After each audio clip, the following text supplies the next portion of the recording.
Hey everybody, you know who it is. It's me, Eddie. Is this a fake intro? Will it be a fake ending? I don't know. Or as they call them, outros.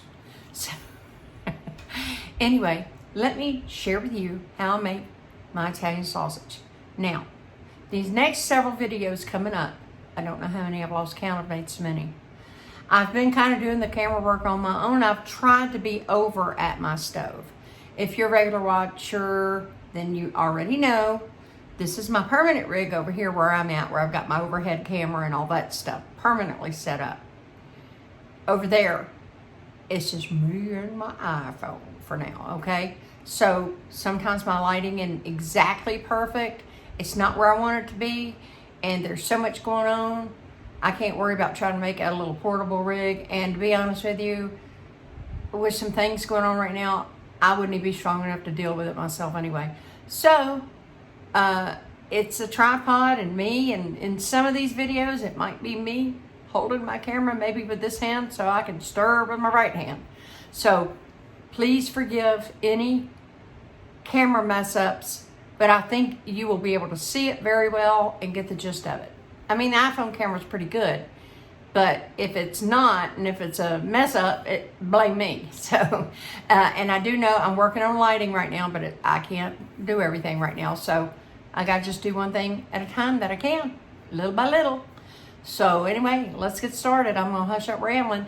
Now at the end, I'm going to tell you a little story about this. And then I'm also going to let you see the special, it just really puts it over the top.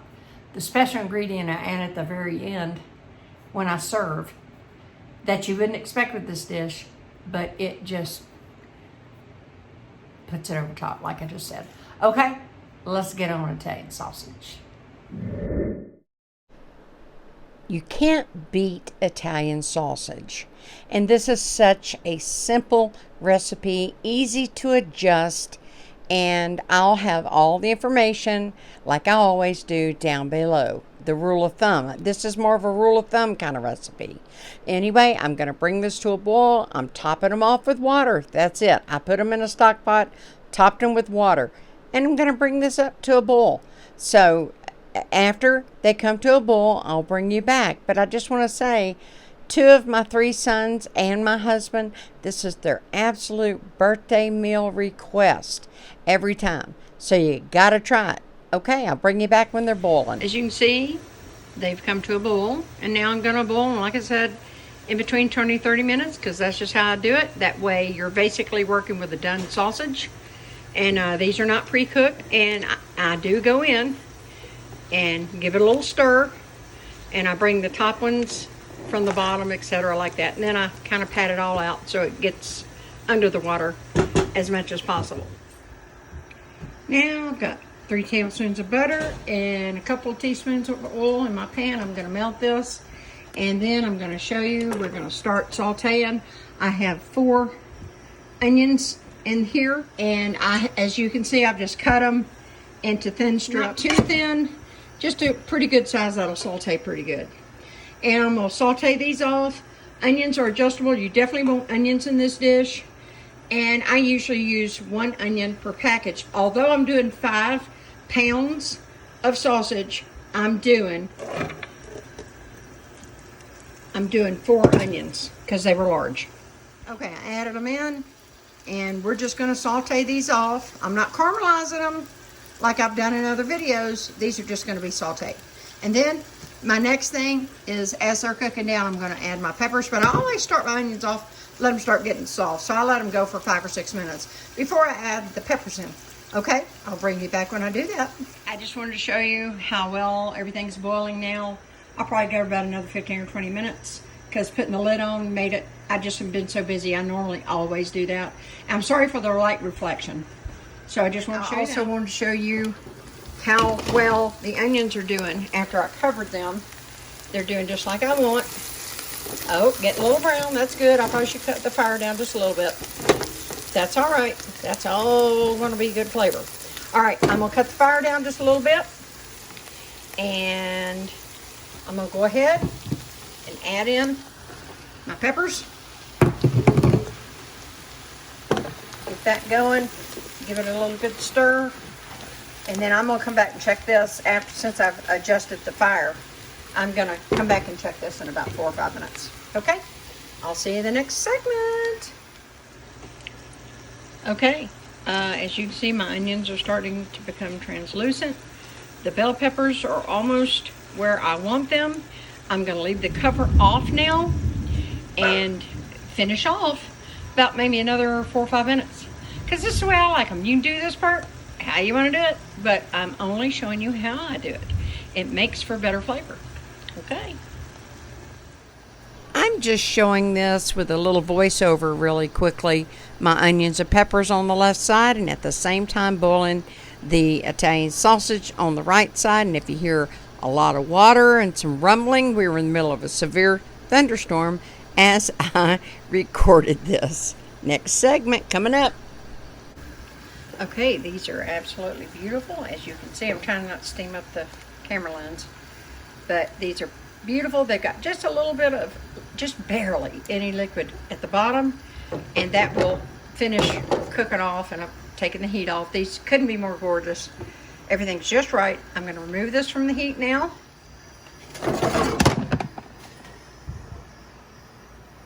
There we go. And now they're going to sit without the lid, and we'll work on the sausage now. Okay, I'm turning this off, and we're going to go to the next step. Let me show you what I do. Okay, as you can see, I've cut it off, and I bring them up. Next step, first of all, turn your oven on broil. And I simply do this quick. You can use roasting pan, whatever you got. I'm not gonna make you watch all the boring parts of this. When I get done, I'll bring you back. Okay, as you can see, like I said, I've got the broiler on high. I've split it amongst 2 cookie sheets, and I'm literally gonna not walk away. I'm gonna watch these. I'm gonna brown them, take them out, and we'll flip them, brown the other side. I love to do that. And then we'll go to the next step. Okay, it's literally been 1 minute. As you can see, this part does not take long.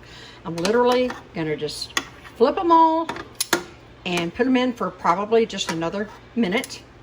And then we will proceed with the next step. Okay, I flipped them.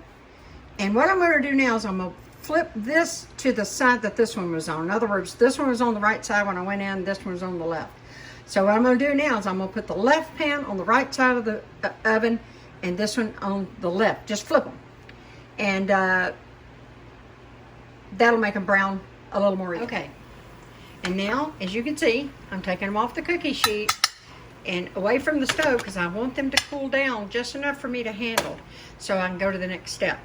All right, so I'm not going to suffer you doing this. I'm just showing you how I do it. Okay, put them here to here. All right. Okay, as you can see, I used one of my large glass roasting pans and then my medium sized one, and I filled it up. All right, and now I've got other things to be making, so these will be cooling on the cabinet. I'm gonna move this off the stove as well. I just did this to show you all of it together, and I'm gonna let this be cooling down just enough for me to handle it, and then we'll go to the next step. In the meantime, I'm going to start working on some other things that'll be in a couple of other videos. Alrighty. I want to show you a trick I did. I actually popped these in my freezer for about 20 to 25 minutes. I did get a little sidetracked, so it wasn't any more than 25 minutes, but it was at least 20 minutes, so there you go. And now I can definitely, as you can see, hold them, and I'll show you the next step. Sorry for the weird camera angle. Here are the sausages, and here is simply how I do it. I just take them, and I cut them into bite-sized pieces, and I've got plenty to cut, so I'm going to stop here and I'll show you what we're going to do next. Okay, here's my big pan again, and in goes the sausage I just chopped up. All right, I've got my flame going, not on the highest, but pretty high, and we're going to get this sizzled. It'll also caramelize it just a little bit more, which is the way I love it.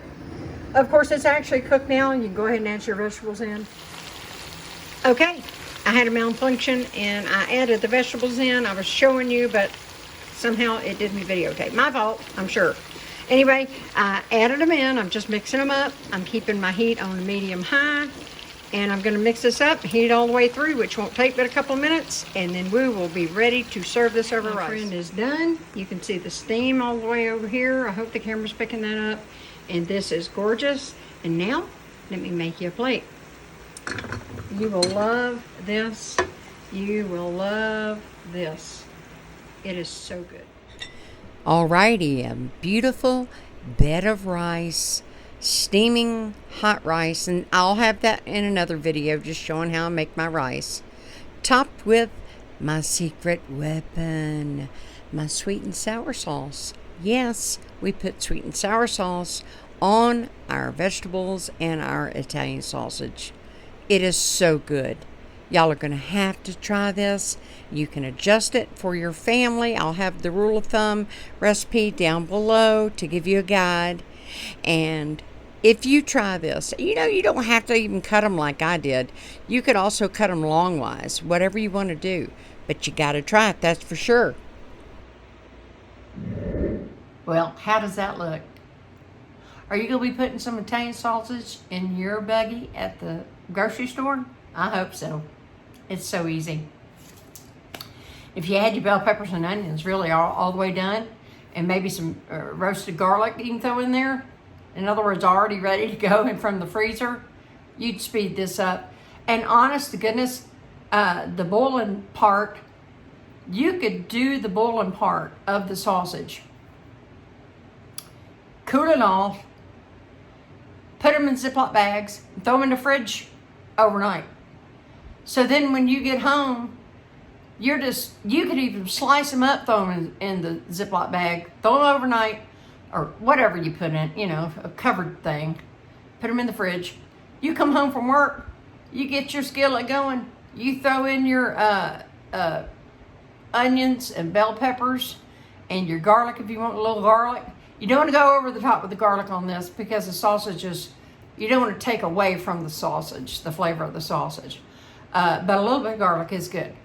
But anyway, and that sweet and sour sauce at the end. Do not knock it until you try it. Now, you can go get you some LaChoy sweet and sour sauce. Don't get anything fancy for this. The star of the show is the sausage. It's not the sweet and sour sauce. So I've tried it even with that mango kind, which is really good, but it kind of competes with the flavor. So just this plain old sweet and sour sauce. And of course, what do you think's coming up in the next video? My sweet and sour sauce, how I make it. And it is so good. And then you adjust it the way you want to. But anyway, I'm going to make this quick, but I do want to tell you something. This is close to my heart. It was one of my daddy's recipes. And when I was a teenager, I used to love the caramelized part, like where it'd get browned in the skillet of the sausage. And I got to thinking, wow, I bet you we could do a lot of this more if we just broiled it for a minute. So I told Daddy, and he said, next time we do it, darling, let's do that. So that's what we did. Back in those days, I think we sliced them lengthwise, threw them all on a cookie sheet, broiled them for just a second, flipped them, broiled them for just a second. I'm talking like maybe a minute each side. Took them, threw them back in the pan. Oh my gosh. And then, fast forward, my oldest son, who just turned 24, he was, I don't know, 2. He wanted sweet and sour sauce with everything. I mean, that child could invent anything to eat sweet and sour sauce. And he did. So guess what? I thought, I put a little sweet and sour sauce on his Italian sausage. He went crazy. So then I tasted it on my plate. And the rest is history. And I've been putting sweet and sour sauce on it. That's my kapow at the end. Bam! As they say, huh? But anyway, yeah, that sweet and sour sauce, you wouldn't think it would. And you want to just, like I said, you want to stick with just regular sweet and sour sauce. But I'm telling you, thank you to my son for that, because it took it to a whole new level. And I hope you'll try this. Please let me know in the comments how you liked it, and I would love to hear back if you make it and how your family liked it, because that's one of the main reasons I do what I do. I love it. I really do. I love hearing back from y'all. I love helping you kids. I say kids, I'm older. I don't care if you're 30. You're still a kid to me. So anyway, enjoy this, please, for me, and let me know. And if you are a new viewer, hit like and subscribe. I would sure appreciate it so I can keep making new content for y'all. Okay, we'll be on to the next video. And of course it'll be sweet and sour sauce. I'll see you next time.